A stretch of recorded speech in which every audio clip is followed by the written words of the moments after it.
The Lancaster is a semi-detached canal, thanks to the limited number of visiting boats allowed by the seasonal and tidal link across the Ribble estuary, and you notice the difference almost immediately.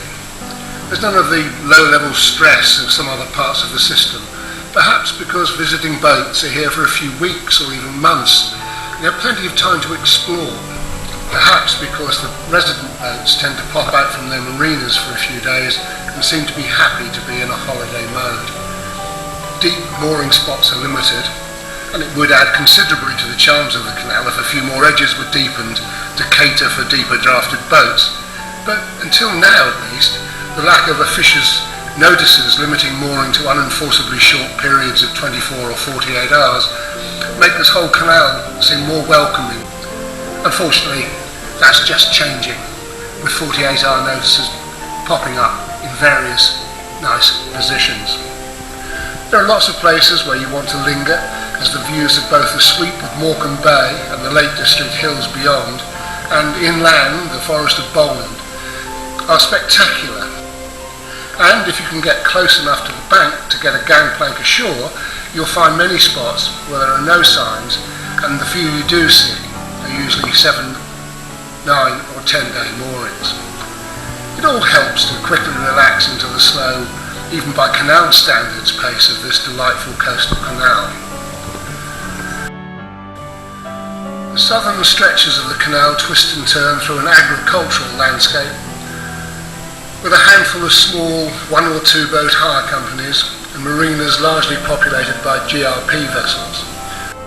The market town of Garstang, plenty of moorings, which start just after a magnificent single-arch John Rennie aqueduct over the River Wire. Beyond Garstang, the countryside takes over again with rolling fields, housing dairy herds that provide the milk for the thriving specialist cheese industry in this part of Lancashire.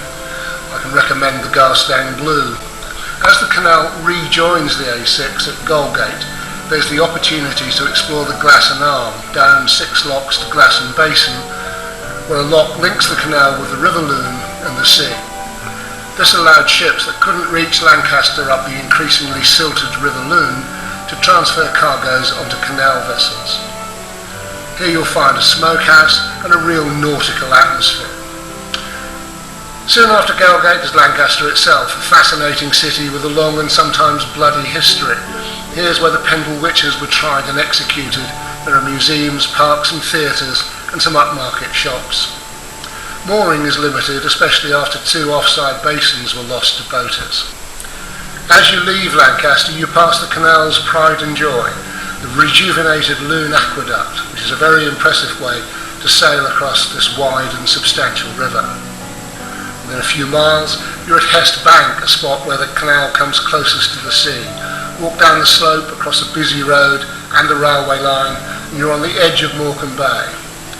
The sea itself may be several miles away, as this shallow bay only fills twice a day with the tides, and from here you can take a guided walk across the sands to Grange Over Sands in the South Lakes. The views of the bay and the jagged hills of the Lake District provide the backdrop to some great sunsets as you travel north to Carnforth. Northwards you pass under the M6 and around a couple of bends, and you're at Tuitfield. Push on for a few more yards, and with the M6 howling in your ears, the canal ends by a high bank carrying the road over the motorway. This is it, until the short-sighted motorway builders bulldozed their way over it in the late 1960s. The canal carried on up 8 locks and into Kendal, one of the key towns of the Lake District. Walk round the corner and you can see those locks still running with water, but no boat shall pass. By the way, this is called the Black and White Canal. Why? Well, it dates from the days when black coal travelled north to Lancaster and Kendal, and the white limestone travelled south to Preston and beyond.